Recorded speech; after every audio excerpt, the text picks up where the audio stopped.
네, 반갑습니다.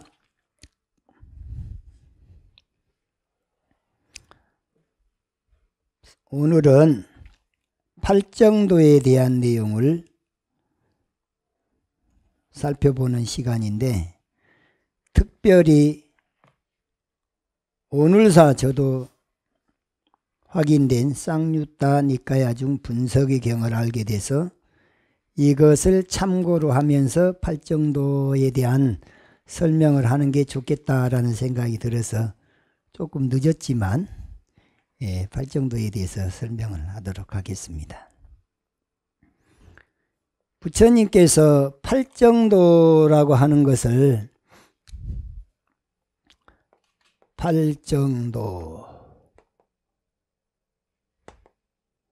팔정도를 팔지정도라 이렇게도 표현을 해요.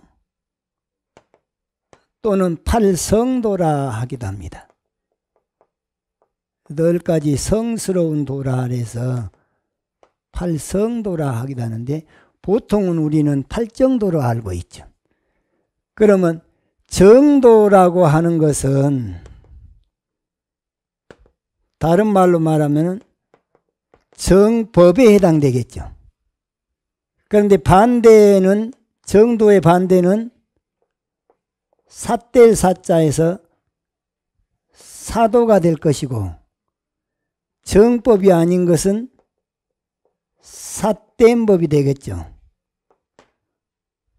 그러면 우리가 정법 하는데 정법의 기준이 뭐냐? 팔정도예요. 정도의 기준, 정법의 기준이 뭐냐? 바로 이 팔정도다 그 말이에요. 그 다음에 중도 그러잖아요. 중도의 기준이 뭐냐? 역시 팔정도예요. 도인의 기준이 뭐냐? 이 팔정도가 갖춰졌냐 안 갖춰졌냐. 그래서 정법인지 사법인지 판가름하는 잣대가 뭐냐? 팔정도예요. 그러면은 팔정도에서 분석의경에 있어서 첫 번째 정견을 뭐라고 해놨냐면, 사성제에 대해서 아냐 모르냐 이걸 이렇게 표현되어 있어요. 사성제에서 정견이 뭐냐면, 사성제가 고, 집, 멸도, 고제, 집제, 멸제, 도제 그러잖아요. 그러면 고제라고 하는 것을 지난 시간에 우리가 배울 때 괴로움의 진리, 우리 인생이라고 하는 것이 알고 보면은 생로병사라고 하는 네 가지 괴로움을 인생사고라 그러죠. 태어날 때 오는 괴로움은 생고, 늙어가면서 닥쳐오는 괴로움은 노고, 병나서 괴로우면 병고, 죽을 때 괴로움은 사고, 애착하는 것이 나로부터 벗어날 때, 이별될 때 오는 괴로움은 애별이고, 그 다음에 구할 때 얻지 못하는 괴로움은 구부득고, 왼수나 미운 사람은 만나면 괴로운 것을 원증회고, 나머지 자질구레한 모든 괴로움은 오온 때문에 생겨나죠.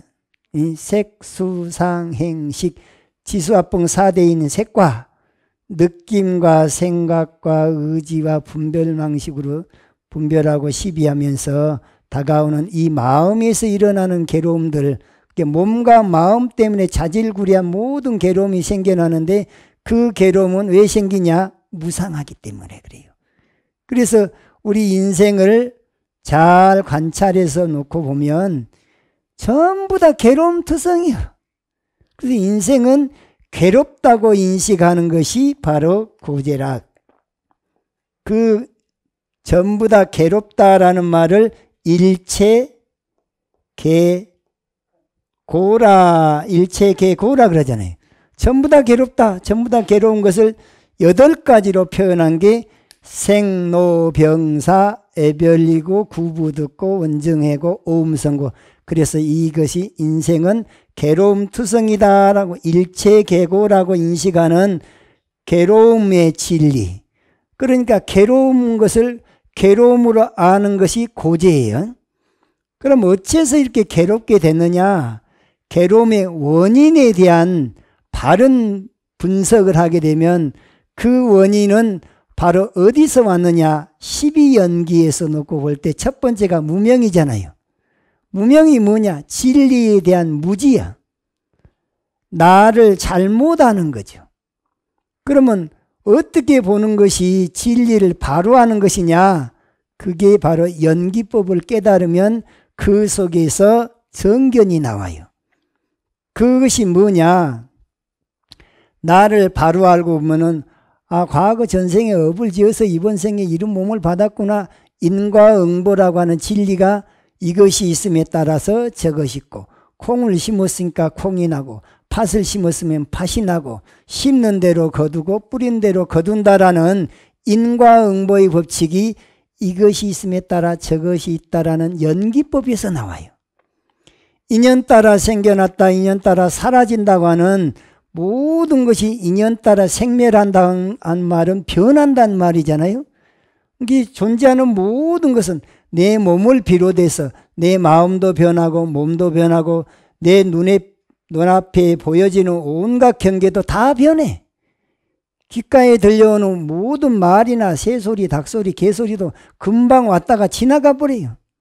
지나가 버리고 또 지나가고, 냄새 경계, 맛의 경계, 촉감의 경계, 이 생각 저 생각 경계가 모든 상황이 다 변해버린다, 변해버리고 변해버린다 하는 것을 재행이 무상하다 그러잖아요.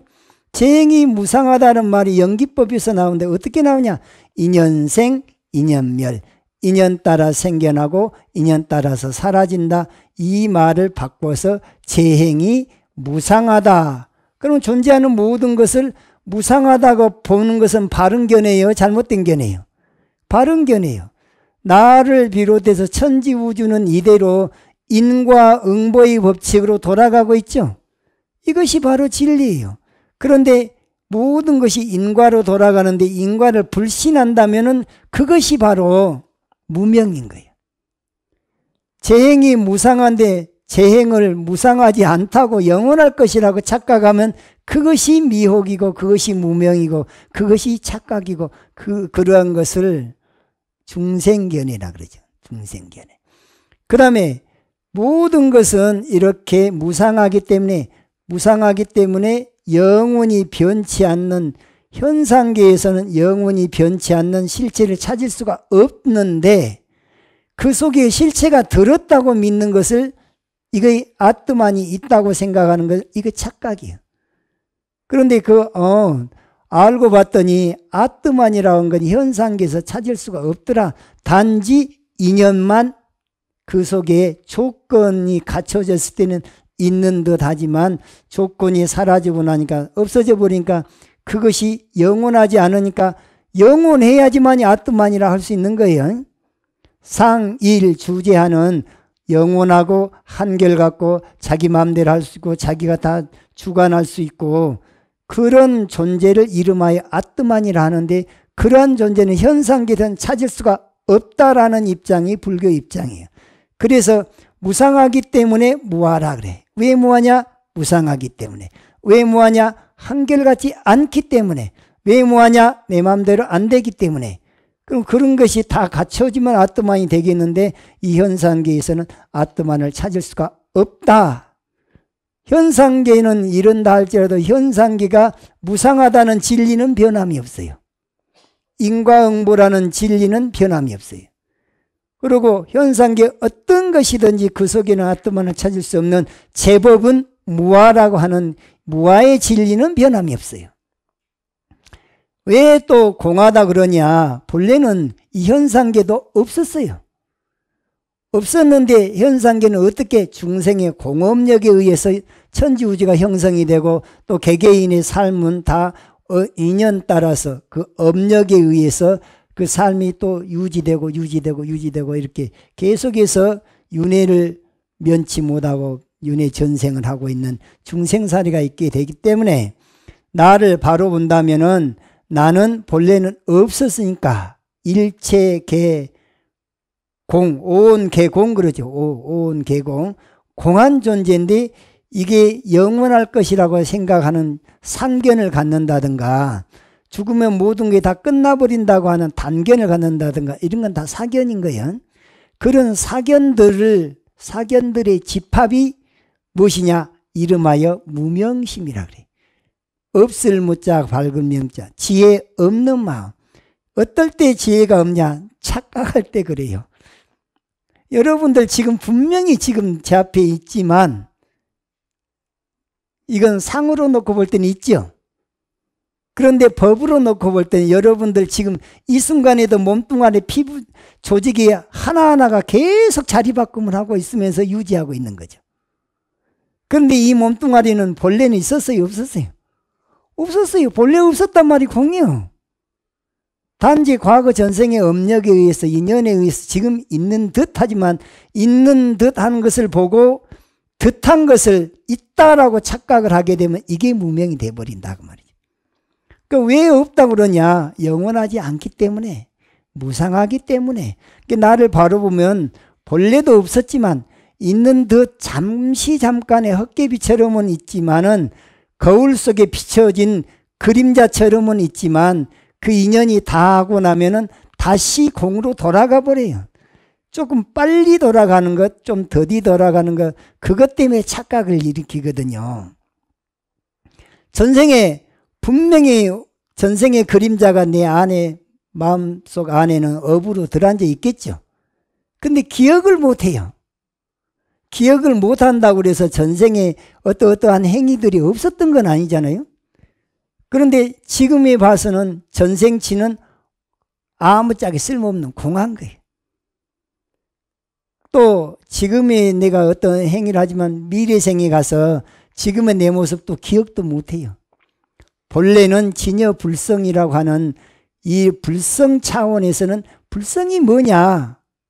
불성이 다른 게 아니에요. 진리가 불성이에요. 인과가 불성이에요. 무상이 불성이에요. 무아가 불성이에요. 공이 불성이에요. 연기가 불성이에요. 연기법이. 그런데 그러한 진리 그 자체인 청정법신 비로자나불이라고 하는 비로자나불이 내 본래 면목인 거예요. 비로자나불은 뭐냐? 진리 그 자체다 그 말이에요.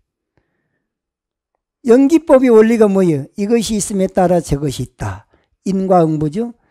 이것이 생겨나면 저게 생겨나고 이게 소멸되면 저게 소멸된다는 인연생멸하는 법칙, 재행이 무상하다고 하는 것이죠. 이게 나의 실상은 무상한 거이 나의 실상이에요. 나의 실상은 인과로 되어 있는 게 나의 실상이에요. 나의 실상은 무아예요. 나의 실상은 공한 거예요. 그래서 이것과 저것이 어느 한쪽에 치우치지 않은 본질과 현상이 둘이 아닌 즉해 있는 이런 상태로 색 즉시공, 오온 즉시공, 공 즉시 오온, 이것은 중도를 표현하는 말이에요. 그러니까 나를 바로 보면 단지 인연에 의해서 잠시 잠깐 있다가 사라지지만 그 속에 들어앉아 있는 우주의 법칙인 인과, 무상, 무아, 공, 중도라고 하는 걸 이것을 통칭해서 진여불성이라 그래요. 이것을 통칭해서 연기법이라 그래요. 예, 연기법을 잘 깨닫고 보니까 이 오법인이 나왔으니까, 법인이란 말은 진리의 도장이란 말이에요. 진리의 도장이 5가지로 말할 때는 오법인, 3가지로 말할 때는 삼법인. 부처님께서 강조하시는 삼법인은 재행이 무상하다, 무상, 제법이 무하다, 무아, 열반은 적정이다 해서 열반은 중도를 표현한단 말이에요. 때로는 일체계고라, 여기서 아까 일체계고 나오잖아요. 이건 현상계를 놓고 볼 때 현상계에 대한 것을 말하는데, 어느 지역에 가서 설명할 때는 일체계고, 재행무상, 제법무아 이렇게 하고 삼법인이라고 법의 도장이다 하고, 또 어느 지역에 가서 설법할 때는 일체계고는 빼버리고 재행무상, 재범무와 열반 적정을 들어서 삼법인이라고 하면서 이 삼법인이 다른 종교하고 구분해서 불교만의 특색으로 법의 도장을 강조할 때 삼법인이라고 그랬는데, 이 종교 저 종교 다 통합해서 우주의 진리를 표현하는 법의 도장은 제가 볼 때는 5가지가 이게 다 공통적인 거예요. 인과응보는, 인과라는 진리는 불교권만의 것입니까? 기독교에도 있습니까? 유교에도 있지 않습니까? 다 있죠. 왜 다 성인들은 그걸 강조했을까요? 우주의 진리니까. 변함없는 진리인데 왜 불교에서 삼법인의 인과응보를 안 넣었을까요? 불교만의 특색이 아니기 때문에 그걸 강조를 안 했을 뿐이에요. 그렇다고 해서 인과를 부정했느냐? 절대. 인과라는 진리가 없으면 연기법, 12연기라고 하는 연기법이 형성이 되지를 않아요. 그래서 모든 종교를 통틀어서 공통적으로 강조하고 있는 우주의 진리는 인과응보. 말만 바꾸면 심는 대로 거두고 뿌린 대로 거둔다. 콩 심으면 콩 나고 팥 심으면 팥 난다. 자기가 지어서 자기가 받는다. 이 모든 것이 다 인과라는 진리죠. 인과라는 진리를 우주의 진리라고 부정할 수 있는 사람이 있나요? 없죠. 그러니까 불교만의 특색으로 내세울 수는 없죠. 그래서 삼법인에 안 넣었을 뿐이지 사실은 인과가 가장 진리의 기본 법칙인 거예요. 인과를 바로 보니까 앞에 인과와 뒤에 인과와 그 다음 인과와 그 다음 인과가 계속 변해가는 것을 볼 수 있죠. 무엇 따라서? 인연 따라서. 인연 따라서 생겨나고 인연 따라 사라지는 게 한순간에도 계속 바뀌는 거예요. 그래서 1초간에도 찰나 생멸인데 찰나의 900생멸이라는 게, 찰나가 눈 깜짝할 사이에 말이죠.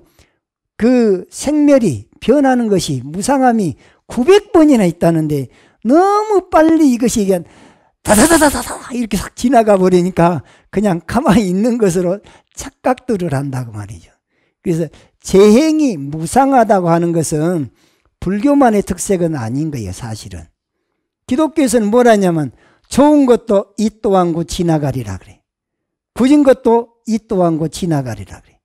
우리는 재행이 무상하다 하니까 너무 어려워. 표현이. 재행, 존재하는 모든 것, 인연 따라 생겨났다 인연 따라 사라지는 모든 걸 재행이라 그러는데, 그러면 한마디로 뭐라 할 수 있냐. 인연생매라는 모든 것은 다 변한다. 거기서 뭘 딱 꼬집어서 들으냐. 내 몸도 변하고 내 마음도 변하고 내 가족도 변하고 아버지도 어머니도 이 목숨 앞에서 죽음 앞에서는 다 변한다. 자식이 영원할 줄 알아도 품 안의 자식이고 나중에 보면은 자식들도 말이죠. 돈 앞에서는 막 서로 싸우고 닳고 막 이런 경우들이 있다는 거예요. 그러니까는 다 변한 것을 그대로 진리로 받아들여 보면 내가 속 시원하게 그는 집착을 안 한대. 근데 이게 한 생각이 영원할 것이란 착각을 갖게 되면 계속 집착을 하는 거예요. 재물에도 집착하지, 이성에도 집착하지, 먹는 거에도 집착하지, 명예에도 집착하지, 권력에도 집착하지, 그 다음에 잠자는 사람은 잠에도 집착하지. 다 어떤 의미를 부여해갖고 그는 안 놀라 그래. 안 놀라고 하는 그 마음은 어디서 나오냐. 그것이 영원할 것이라는 착각에서 그래. 그 착각을 뭐라 하냐. 무명심이라 그래. 그래서 바로 알고 보면은 이 우주의 진리는 바로 인과가 진리고 무상이 진리고 무아가 진리고 공이 진리고 중도가 진리다. 이걸 다 한꺼번에 통틀어서 표현한 것이 이것이 있음에 따라서 저것이 있고 이게 생겨남에 따라 저것이 생겨나고 이게 소멸되면 저게 소멸되고 이게 없다면 저것도 없어진다고 하는 연기법칙, 이 연기법칙을 바로 깨닫고 보니까 인과 무상 무아 공 중도가 나왔는데, 같은 연기를 A라는 각도로 표현해서 인과의 법칙이라 그러고 B라는 각도로 표현해서 재행이 무상하다 하는 무상의 법칙이 나오고 C라는 각도로 연기를 조명할 때 제법은 무아라고 하는 이런 가르침이 나오고 D라는 각도로 조명하니까 오온 개공하듯이 일체 모든 것은 다 본래 공한 거야 하는 공의 가르침이 나오고 이걸 안팎으로 둘이 없이 오온 즉시 공, 공 즉시 오온으로 본질과 현상이 둘이 아닌 한 통으로 꿰뚫어서 통찰지를 보니까 중도실상이더라. 그러니까 중도실상이 됐든 공이라고 하든 무아라고 하든 무상이라고 하든 인과라고 하든 본래 한 모델이에요. 모델은 연기법이라는 모델인데 부처님께서는 이 연기법을 우주의 진리로 인식했어요. 이게 부처님의 깨친 법은 뭐냐? 연기법인 거예요. 연기법을 진리 그 자체인데 안한존자가 부처님께서는 가시는 데마다 연기 타령을 하시는데 연기법을 부처님께서 만드신 것입니까? 아니면 깨쳐서 본래 있었던 겁니까? 그러니까 본래 모든 과거의 모든 부처님들도 이 연기법을 깨달으셔서 성불하셨고 나 또한 이 연기법을 깨달아서 성불했고 또 이 연기법은 언제 생겨난 바도 없고 없어진 바도 없는 우주의 법칙이다. 그래서 연기법 이 자체를 놓고 보면은 연기법은 생겨난 바가 없기 때문에 사라지지도 않는다. 불생불멸이다. 연기법 자체는 선도 아니고 악도 아니다. 불선불악이다. 연기법 자체는 누가 깨쳤다고 해서 연기법이 생겨나고 연기법을 못 깨쳤다고 해서 없어지기도 하고 그러냐? 그것도 아니다. 그래서 부정불감이다. 연기법은 시작도 끝도 없는 무시무종이다. 선도 아니고 악도 아니고 불선불악이고 그러면 이 연기법은 바로 나의 본래 면목이자 우주의 실상이자 그것을 인격화시켜서 표현한 부처님이 진리 그 자체인 비로자나 부처님, 바이로자나 붓다. 그것을 해석까지 곁들여서 표현한 말이 청정법신 비로자나불. 청정법신 비로자나불을 세 글자로 말할 때 법신불. 법이란 말이 달마죠. 달마. 진리. 진리를 몸으로 삼은 부처님. 법신불. 법신불은 진리 그 자체라는 말이에요. 그럼 나의 진여불성이라 한 것이 바로 법신불인 거예요. 법신불이 진리 그 자체라면 나는 어떤 존재냐? 인과의 존재죠. 무상의 존재죠. 무아의 존재죠. 공의 존재죠. 중도의 존재죠. 이렇게 알고 나서 보면 진여불성이 뭐예요? 진여불성이 법신불이라면 진여불성이 나는 인과, 무상, 무아, 공, 중도라고 표현할 수가 있는 것이죠. 또 다른 말로 말하면 이게 바로 연기법인 거예요. 불법은 이렇게 보는 것이 정견이라는 거예요. 이러면 이제 우리가 인과 그런다고 해서 인과가 연기법을 떠나서 있는 건 아니죠. 무상을 강조한다 그래서 연기법을 떠나서 무상이 따로 있는 건 아니죠. 무아를 강조한다 그래서 연기법을 떠나서 무아가 따로 있는 게 아니죠.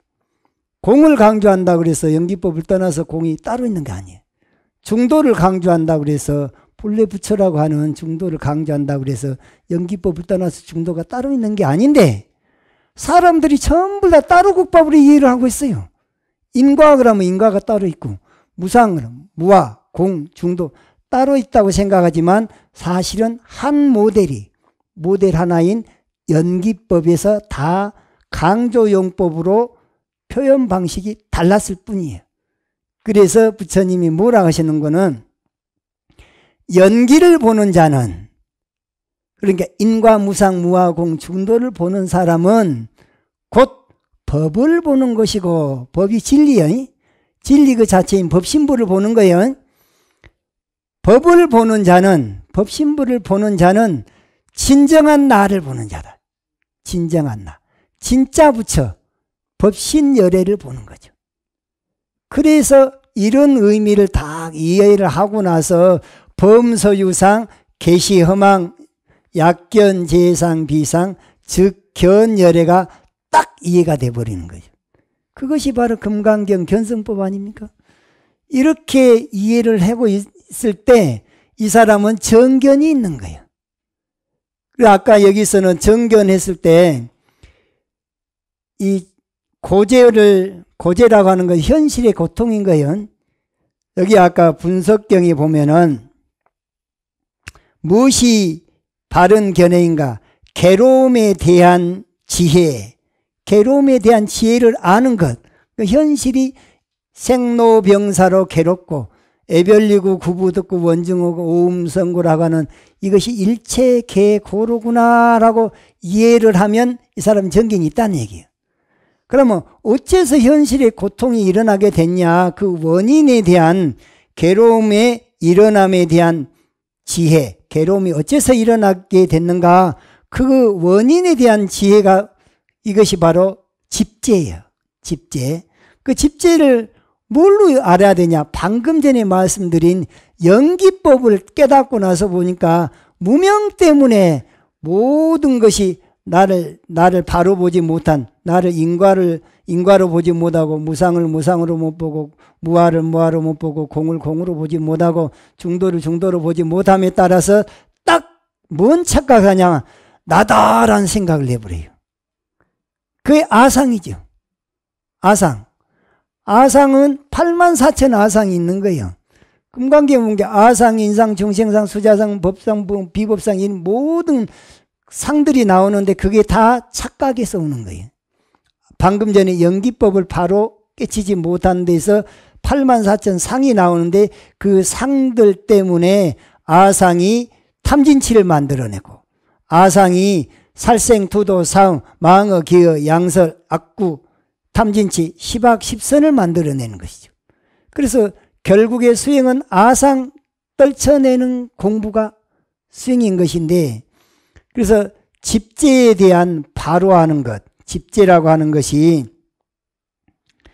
괴로움의 원인인데, 괴로움의 원인이 무엇 때문에 생겨나는가를 바로하는 것도 정견이라고 했단 말이죠.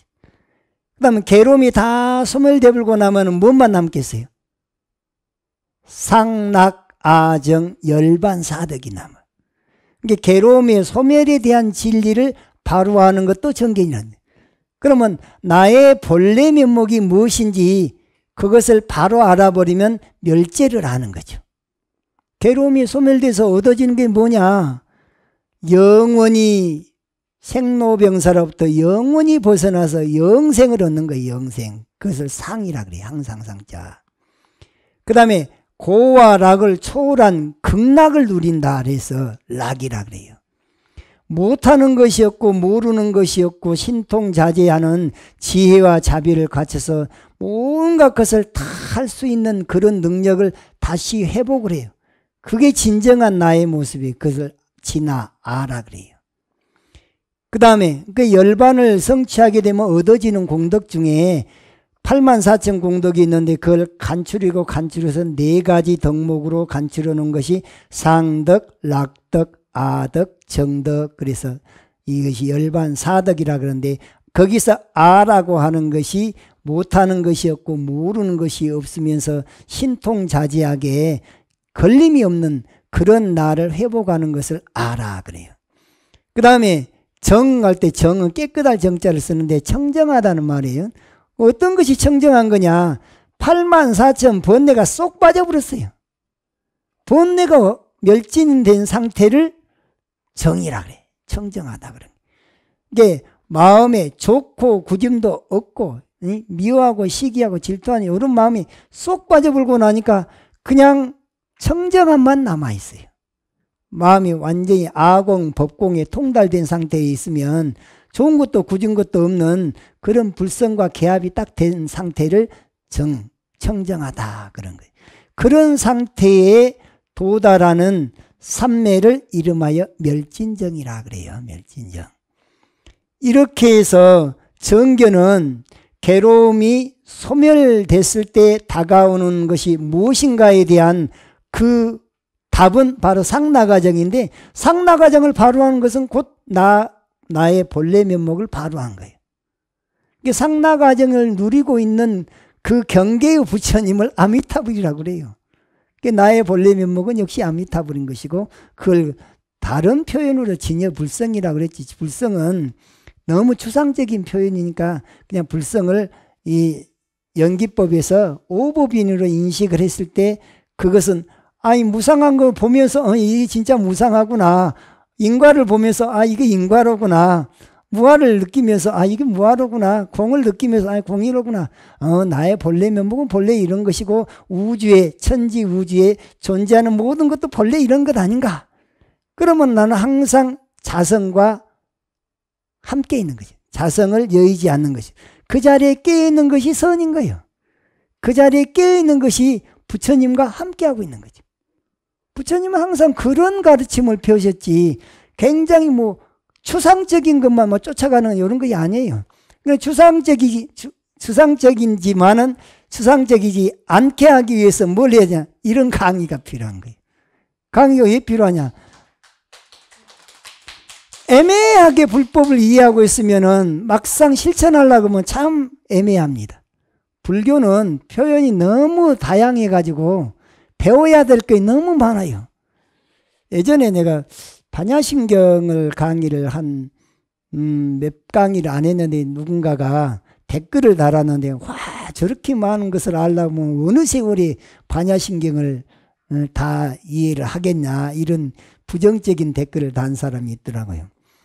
어느 법문에서 내가 인과를 깨닫고 무상을 깨닫고 무아를 깨닫고 공을 깨닫고 중도를 깨달을지는 몰라요.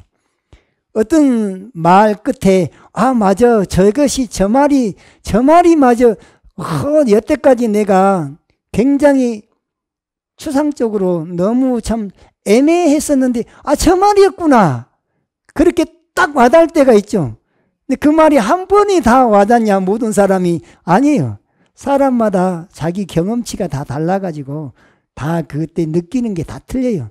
그러니까 말은 못해도 내가 직접 그건 이런 겁니다 하고 조리 있게 설명을 못해도 속으로는 안다고 말이에요. 벙어리가 꿈을 꿨어요. 에? 꿈을 꿨는데 꿈에서 분명히 뭔가를 봤는데 표현을 하려고 그러니까 말이 어떻게 돼요? 말이 잘 안 나와.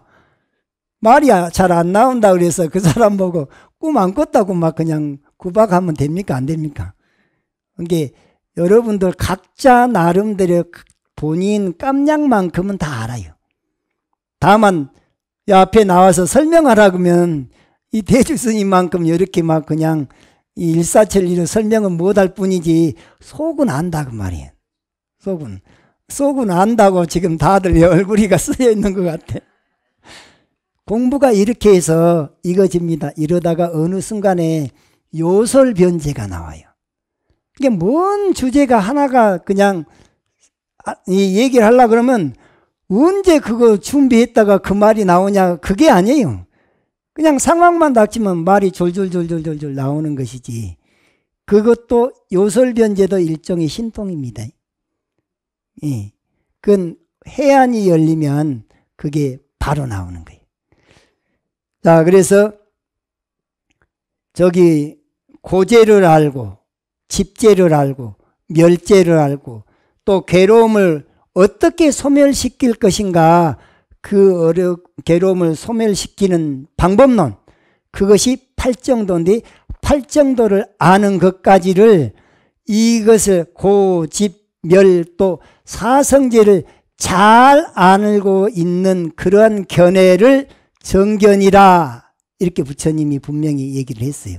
그런데 그 사성제를 잘 알라고 보니까 그 속에 들어앉아 있는 내용들이 연기법을 모르고서는 이게 하나도 답이 안 나와. 그래서 부처님이 깨치신 연기법을 먼저 딱 내 손안에 딱 넣은 상태에서 사성제를 바로 인식을 했을 때 정견 확립이 딱 된다. 이렇게 이해를 하시면 정견에 대한 견해가 확실하게 설 겁니다. 그래서 이제 팔정도는 뭐냐? 팔정도를 왜 팔지정도라 그랬냐? 이게 이제 차 바퀴살이잖아요. 요 바퀴살들이 요것들이 서로가 서로를 갖다가 지탱을 해주고 유지해줘요. 그러면 이 한가운데를 뭐라 하냐? 여기를 중도라 그래요. 왜 팔정도는 중도의 실천행이다 그래요.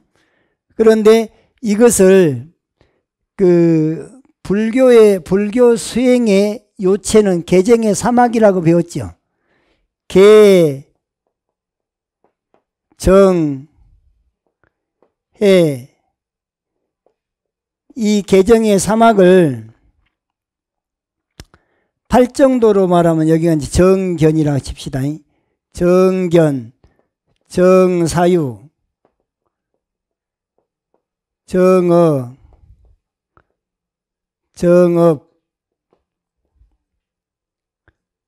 정명, 정정진,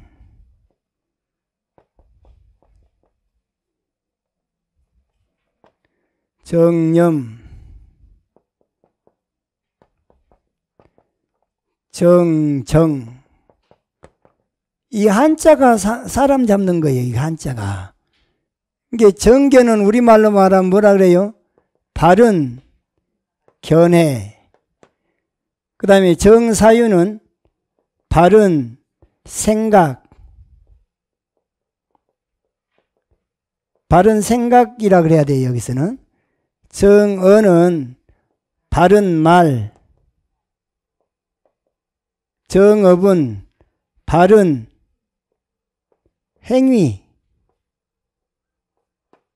정명은 바른 생계인데 바른 생활이라고 해도 돼요. 바른 생활.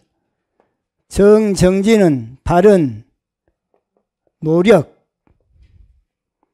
정념은 바른 알아차림. 정정은 바른 집중 또는 바른 삼매. 여기서 부처님 당시는 보니까 이게 바로 개정의 사막을 실천하는 법이 팔정도다 그랬는데 개, 정, 해, 사막의 실천법이 바로 팔정도라 해놓고 부처님 당시는 맨 앞에는 이제 정견을 갖다가 정견 정사위를 내세웠지만 계율에 해당되는 건 뭘로 했냐면 미얀마 가서 봤더니 정어, 정업, 정명 이 세 가지를 계율에 때 배대를 하더라고. 여기는 정어 이게 바른 말, 바른 행위, 바른 말과 바른 행위와 바른 생활을 이것을 어디다 배대했냐? 계율에다 배대를 했어요. 그런데 이 정에다가는 바른 노력, 정정진, 그 다음에 바른 알아차림, 알아차림하고 바른 삼매 이 세 가지는 또 정에다가 배대를 시켰어요. 그런데 지혜는 정견하고 정사유, 정견 정사유를 요 두 개는 해에다가 배대를 시켰는데 제가 미얀마 갔더니 이렇게 가르쳐서 아니 노력이라고 하는 것이 왜 정에다가만 배대를 하냐? 바른 노력. 정견 개발하는 데도 노력이 필요할 것이고 바른 생각을 유지하는 데도 노력이 필요할 것이고 그 다음에 바른 말하는 데도 노력이 필요하고 그 다음에 바른 이 행위할 때도 노력이 필요하고, 바른 생활에도 노력이 필요하고, 바른 삼매에 들어간 데도 노력이 필요하고, 그 다음에 바른 알아차림을 하는데도 노력이 필요하니까, 노력을 한다는 것은 개정의 사막에 다 통하는 것이지, 왜 이렇게 그 바른 노력을 정했다가만 배대를 했냐, 이렇게 내가 질문을 했어요. 그랬더니 거기 선생이 뭐라 한 거는, 글쎄 그건 나도 모르겠지만 옛날부터 그렇게 해와서 자기도 그렇게 한다는 거예요. 그런데 누군가가 한번 이렇게 얘기를 해놓잖아요. 맹신을 하잖아요. 그러면 그냥 무조건 그것이 옳다고 받아들인단 말이에요. 저는 어떻게 배대하냐. 정견은 지혜의 가르침이는 것이 맞아요. 정견. 바른 견해는 지혜를 개발하는데 굉장히 큰 역할을 하니까. 그런데 저는 정사유,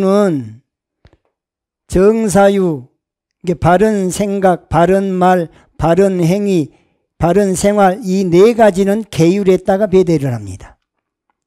왜 그러냐? 정견을 바탕으로 해서 정사유의 내용을 보면 뭐냐면은, 여기도 내용이 보면은 정사유, 바른 사유가 뭐라 그랬냐? 욕망을 떠난 사유라 그랬죠. 분노를 떠난 사유라 했죠. 폭력을 떠난 사유. 그러니까 여기서는 뭘 떠난 사유, 뭘 사유한단 말이, 생각한단 말인데, 여기서는 이렇게 되어 있지만 다른 팔정도 경에는 뭐라 하겠냐? 내 앞에 어떤 욕심을 낼 만한, 움켜쥘 만한 것이 딱 닥쳤어요. 그런 경계가 왔을 때, 와, 이거 여기 움켜쥐었다가 나중에 무슨 코를 다치려고, 이런 생각에 욕심을 딱 스톱을 시키는 거예요. 이게 욕심의 경계를 얼른 알아차리고 딱 스톱을 시킨단 말이죠. 그 다음에 내 뜻대로 안 되면 화가 나죠. 화가 난지를 알아차리고 화를 딱 스톱시켜. 이게 화내는 것을 딱 스톱시키는 것도 정사유의 내용이에요. 그 다음에 남을 해롭게 하려는 미워 죽겠을 때 막, 저놈 새끼 어떻게 됐으면 하고 이런 생각이 딱 들 때 있잖아요. 그걸 얼른 알아차려. 그러고 그 과보가 뭔가 결국에는 내가 지어서 또 그 업보를 또 받지 않겠는가. 그래서 남을 해롭게 하려는 그 미운 생각을 딱 수습시켜버려요.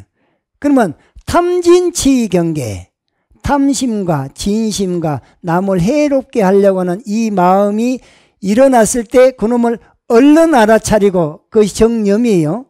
그 다음에 그것을 바로 보면, 그것도 본래 공한 것이고 내가 지어서 내가 받는 인과 아닌가, 또 그것도 무상한 거 아닌가, 이걸 지혜로, 정견으로 그놈을 딱 컨트롤하는 그런 그 열쇠를 갖다가 활용을 하는 거죠. 그러니까 정사유가 따로 되질 않아요. 먼저 알아차리고, 그 다음에 바로 보고, 그 다음에 의업을 청정하게 하는 컨트롤은 전부 계율이에요. 이게 의업 청정의 수행의 내용이 바로 정사유거든요. 그러니까 의업을 청정하게 하는데 그것을 계율이라 그래야지. 그 다음에 망어, 기어, 양설, 악구를 갖다가 컨트롤하면은 정어가 되는데, 그 정어가 구업을 청정하게 하는 거예요. 계율을 지키는데 구업만 청정하게 할 겁니까? 신업만 청정할 거예요? 계율을 지킬 때 의업도, 생각도 청정하게 해야지 계율이지. 그래서 저는 옛날부터 내려오는 그 법에서 이 정견은 분명히 지혜, 개정의 가운데 해했다 배대시키지만, 정사유, 정어, 정업, 정명은 계율했다가 배대를 시켜야 되지 않냐. 그래갖고 그 미얀마에서 그 가르치는 선생하고 얘기를 했더니, 자기는 옛날부터 그렇게 해왔기 때문에 그대로 가르친다고 그래요. 그러니까 맹신한 거 아니에요, 맹신. 그 다음에 정업이라고 하는 내용이 중요해요. 살생의 경계에 딱 부딪혔을 때, 아니, 내가 살생하려는 마음을 내고 있구나. 알아차렸죠? 살생의 과보가 뭡니까? 지옥 갈 수도 있고, 축생으로 갈 수도 있고, 악귀가 될 수도 있고 말이죠. 사막도에 떨어질 수 있는 과보가 생기지 않겠는가? 바로 본 거죠. 그러고는 살생은 스톱, 불살생, 아니면 방생, 오히려 살려줘.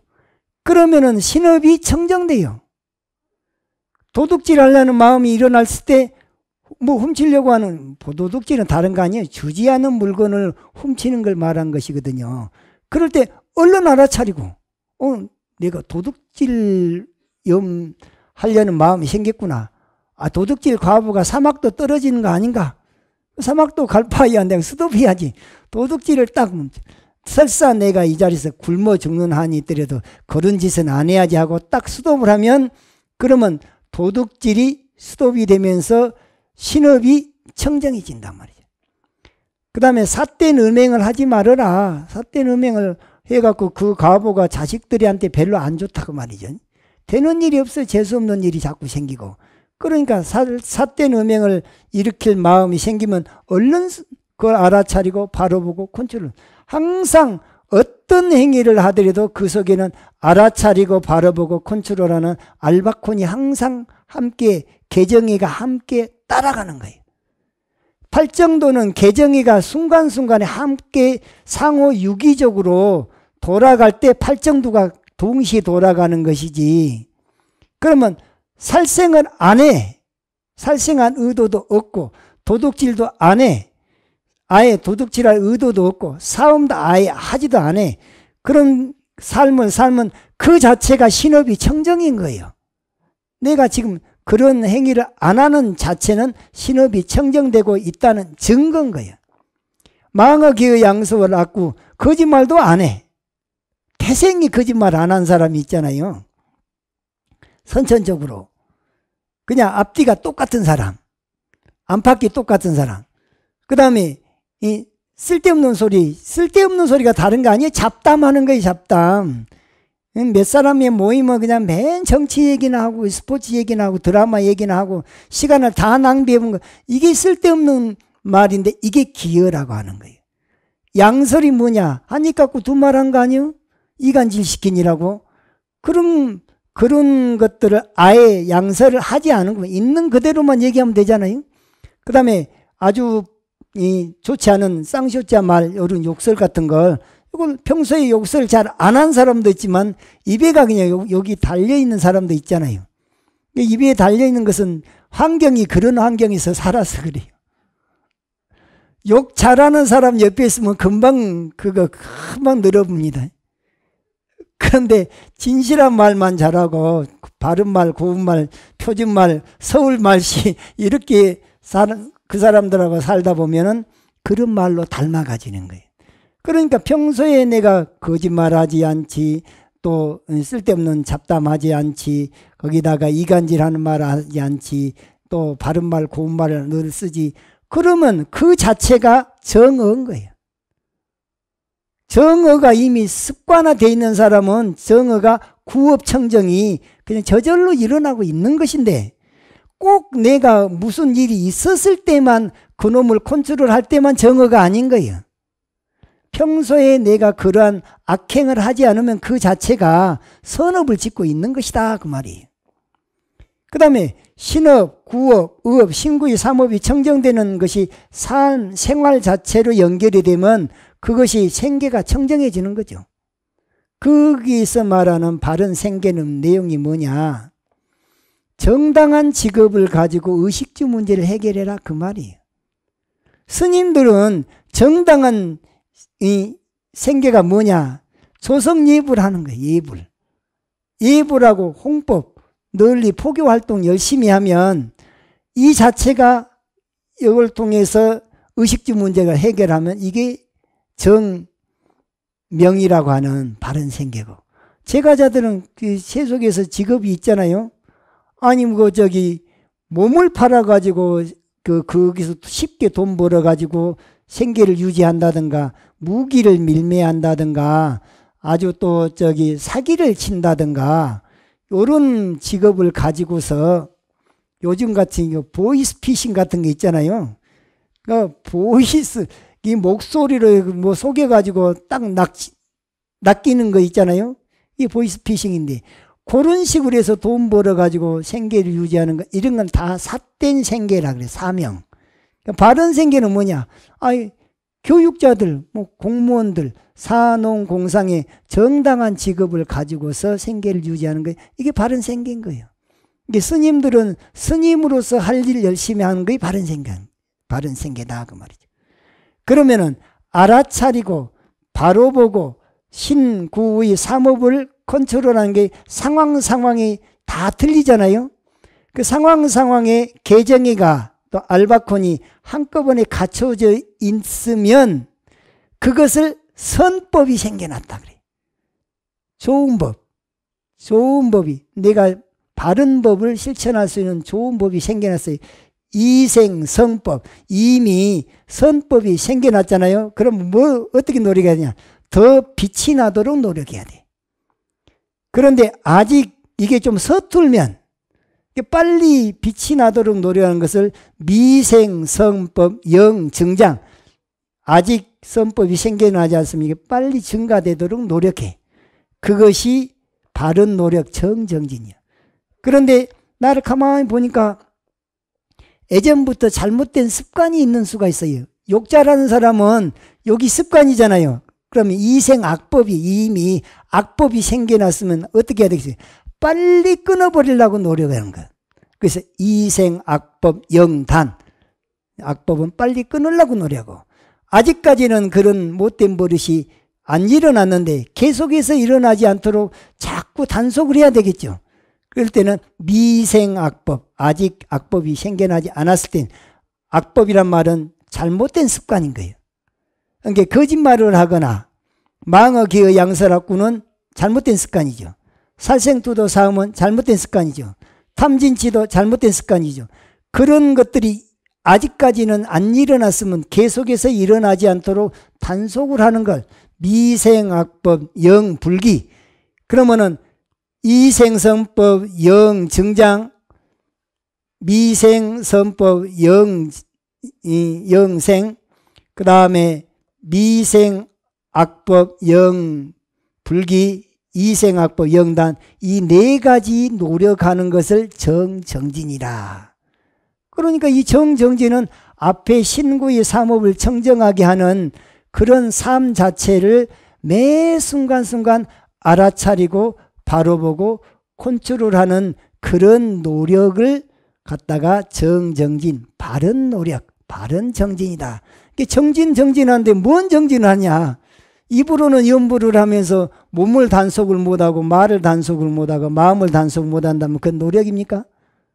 그 선법이 있습니까? 선법이 없어요. 이목고 하고 있는데 이 신구의 삼업이 단속이 안 된다면 계율이 벌써 빠진 거죠. 알아차리지 못했으니까 이 정념도 없고 집중도 안 되고 정정도 없고, 그래서 정념 정정은 동전의 양면과 같아요. 잘 알아차리려면 집중이 잘 돼야 돼. 바른 집중이 잘 되면 알아차림도 잘 돼요. 뭐다 똑같으냐? 운전할 때 말이죠. 운전할 때 노면 상태도 우리가 확인이 돼야 됩니다. 알아차려야 되는 거예요. 신호등도 알아차려야 됩니다. 그 다음에 건널목 사람이 오고 가고 앞차의 속도가 얼마나 빠른지 더딘지, 지금 내 차선을 잘 가고 있는지 없는지 있는 그대로 잘 알아차리면 바른 판단이 있어요. 이때는 이렇게 해야 되구나. 이때는 이렇게 해야 되구나. 핸들 조작은 이렇게. 졸음이 올 때는 어떻게 해야 돼요? 알아차렸으면 환기를 시킨다든가 가서 쉰다든가 휴게실 가서 좀 쉬었다 간다든가, 이것도 바른 판단이죠. 그리고 그대로 실천하면 나머지 원하는 목적지까지 안전하게 도달할 수 있어요. 그러니까 수행은 어떻게 하냐? 팔정도는 어떻게 닦으냐? 운전하듯이 알아차리면 바른 판단에 입각해서 몸과 말과 마음을 컨트롤하듯이, 또 운전을 할 때 전후좌우 상황을 있는 그대로 알아차린다면 바른 판단에 입각해서 핸들 조작, 페달 조작, 깜빡이 조작 이런 조작을 하면 원하는 목적지에 안전하게 도착한 것이 그게 바로 정해탈. 탈정도를 실천했을 때 얻을 수 있는 그 결과물은 뭐냐? 바른 해탈. 그 바른 해탈이 뭐냐? 열반을 증득하는 것. 생사를 해탈하는 것. 고집멸도에서 멸죄를 증득하는 것. 그것이 바로 이 피안에 도달한다. 바라미를 실천하는 것. 반야바라미를 성취하는 것. 이런 것들이 표현 방법은 달라도 결국에는 해탈로 연결이 되죠. 그래서 반야신경에서 말하면 마음에 걸림이 없고 걸림이 없는 까닭에 공포심이 없고 구경열반, 마침내는 열반을 증득하고 잘못된 사견을 멀리 떨쳐버리고 이런 것들이 수행의 효과다 이렇게 볼 수가 있습니다. 여기까지 하고 잠깐 쉬었다 하겠습니다.